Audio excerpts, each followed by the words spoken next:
One state championship team from Northeast Indiana has already been crowned this fall season, and now we've got more than a dozen high school football teams fighting tonight for their own shot at that ultimate title. Powerhouses collide this evening, particularly in Butler. That's where we find our Friday face-off matchup in a hyper-competitive Class 2A bracket. It's the Manchester Squires taking on the Eastside Blazers. 15 wins between these two this season. The crowd is pumped up. Both of these teams average more than 30 points per game. And from the jump, the Blazers showed that offensive prowess. That's Joe Richmond to Nolan Baker. The basket catch is good into the end zone. Eastside up 7-0 early. Manchester responds with a field goal, but now we're in the second quarter and the Blazers challenging again. Richmond on fourth down, avoids the pressure, tries to run, changes his mind, and that is Jake Worsler snagging it, just keeping his toes in for the touchdown. What a play by the senior to turn a potential turnover into 6 points. Then, very first play of Eastside's next drive, and Joe Richmond looks downfield, finds Worsler again, and he has room to run. His second touchdown of the first half. This one for 61 yards, and Eastside blazes into the sectional finals with that 42-3 win. They'll face the winner of this game, Adams Central hosting Bluffton in a rematch of just 3 weeks ago. Jamison Roach starting out on the ground with the scoring. The Jets QB turns on the Jets.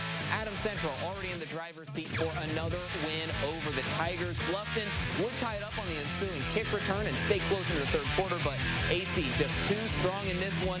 They will play a Week 2 rematch against Eastside in the sectional championship next week. Up to Class 3A now, where Bishop Lures is looking to get back in their title game. They host Norwell tonight in the first quarter. Norwell driving, but E.J. Morgan stuffed on third down. That Lures defense coming up strong. Norwell would turn it over on downs. Then on the other end for Lures, T.J. Epperson takes it and runs 39 yards to the house. Bishop Lures gets on the board, and in the second half, they run away with it. They storm past Norwell, winning the Battle of the Knights tonight and advance to the regional final. Their next opponent is going to be Mississinawa. The Indians pick up the win over Jay County to book that spot in the Sectional 28 title game next week. Now in Sectional 26, our final four, all NECC schools, and we start with Lakeland at Garrett. First quarter, Garrett's Caden Bush hands it off to Alex Guzman, and Guzman breaks a tackle and makes it all the way to the house, 23 yards. They would miss the two-point conversion, but Railroaders up by 6. Later in the second, and Garrett marching up the field again. Calix Painter carries it up the middle and runs into an anchor. Ball is knocked out of Painter's hands, and the Lakers jump on it, but that drive stalls. So jumping ahead, end of the second quarter now, we've got Braden Holbrook getting the snap, tosses it to Levi Cook. That's good for a first down. Things looking up for the Lakers, but they're unable to convert before half, and in the end, the Railroaders defense just too strong. The Anchors drop this one. Garrett wins it 21-zip. They draw the winner of Angola and West Noble. The Hornets looking for revenge over the Chargers from an earlier season matchup. We pick this one up in the second half. Chargers up by 7 in the third, and Trey Kissler keeps this one and takes it all the way almost to the house, down at the 1-yard line. He is brought down by West Noble, but they would get in 2 plays later. Missed the PAT, but up 20-7. Fourth quarter now, big turning point here as the Chargers miss this field goal that would have made it a 3-score game, and that's going to prove important because Angola would make them pay for it. Take a look at Brady Ravis going deep. Hawk Hasselman over 3 defenders and into the end zone. That deep pass makes this 20-14 halfway through the fourth, and Angola pulls another sectional upset. 21-20, they win it, and they will move on to face Garrett in the finals. Moving up to Class 4A. East Noble is eyeing another state title game, hosting Southside tonight, and we start early where a big QB keeper comes from East Noble, but that ball is going to be, looks like it's heading to the house, but that is punched out. The Archers fall on it. Big fumble recovery for Southside, and they would convert. This is Robert Murphy finding Javon Irby. Gives Southside the early lead in this game. I don't know how many people saw this coming, but East Noble on the ropes. They keep this lead here until the second quarter. This time the QB keeper from Riley Biddle, about 15 yards out, and this time he makes it across the plane.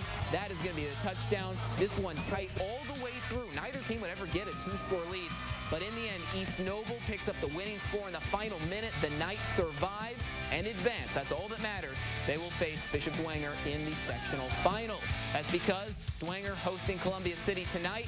And let's take a look at those highlights. No score in this game in the second quarter, but Bishop Dwenger looking to break the deadlock. The field goal, though, just off the crossbar. So we are still at 0-0. Columbia City takes it over. This play, though, right here is going to be key. Jackson Parrish with the interception and runs it all the way back. 36 yards for the score. This Bishop Dwenger defense has been so dominant all year, and they ride it to victory again. 21-0. They face East Noble next. Now, before we keep on going up, we're going to head down to our 1A schools and check in. South Adams visiting Tri. Starfire's down early, but Wesley Somerset picks off the Titans. This is on 4th down.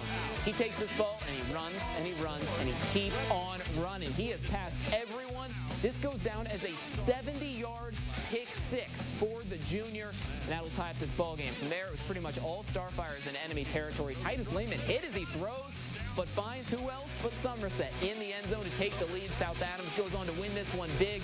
They will face Hagerstown in the sectional finals. One sectional over, and Southwood visited North Miami, while Fremont hosted Triton. It's going to be North Miami and Fremont advancing to face each other with the sectional title on the line next week.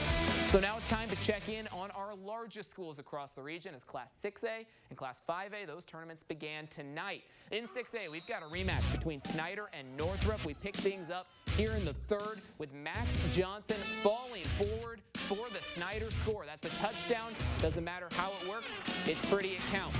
Then going for the PAT, but that is going to be important here as Northrop picks up the block.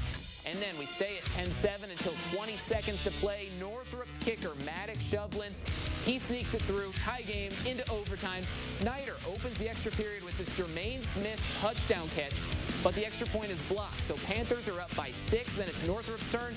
Maddox wheel with the 4th down touchdown grab. Northrop on the brink of victory, and it's Maddox Shovlin again. That one just sneaks through, and Northrop wins it in overtime on the PAT. What a victory, what a win from them.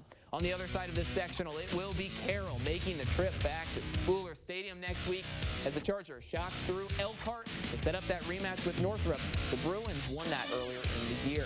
Now, Fort Wayne's other 6A school, Homestead, hosting Hamilton Southeastern tonight, and the Spartans show up to play. Opening drive of the game, Logan Frieden takes the snap, keeps the ball himself, slips the tackle, and is into the end zone. That is a 10-point lead that Homestead gets, but the Royals now answer back with Deacon Johnson throwing the screen to Keon Kelly, runs it down the sideline. He's in for the 23-yard score. Heading to the second quarter, we're all tied up at 7, and then Johnson fakes the snap, or with the snap, fakes the handoff, looks and finds Carson Kelly right in the corner. Hamilton Southeastern takes the lead, and in the end, they run away with it 24-10. Homestead season comes to an end. And finally, in the Hoosier State, we got a pair of 5A games. Warsaw gets the rematch with Concord, but it's deja vu all over again for the Tigers. Minutemen come out on top. Then Goshen hosting Northside, and the Legends had no trouble, 41-point victory. Concord, Northside in next week's sectional final. So with that, it's time to take one more look back at our play of the night. And for this one, we go right back out to Eastside for our Friday face-off. Joe Richmond on the run.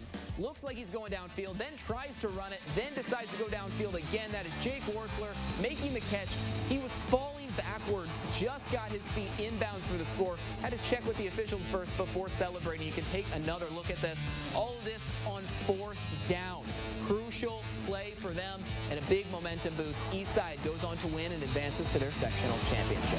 So that would normally bring us to our first break. But tonight it also marks the start of the Ohio high school football playoffs. And unlike Indiana, not every team makes the tournament. Still, we've got 5 Northwest Ohio schools that did. Let's take a look. In the Division 7, we've got Eden and Edgerton facing off in the 8-9 matchup. The Bombers pick up the win. They'll face top regional seed Lima Central Catholic next week. And then in Division 6, we've got Tenora facing Fairview. The Apaches take down the Rams. Next up is a matchup with undefeated Paulding, the only team to have beaten Fairview all year, though that one was certainly a nail-biter.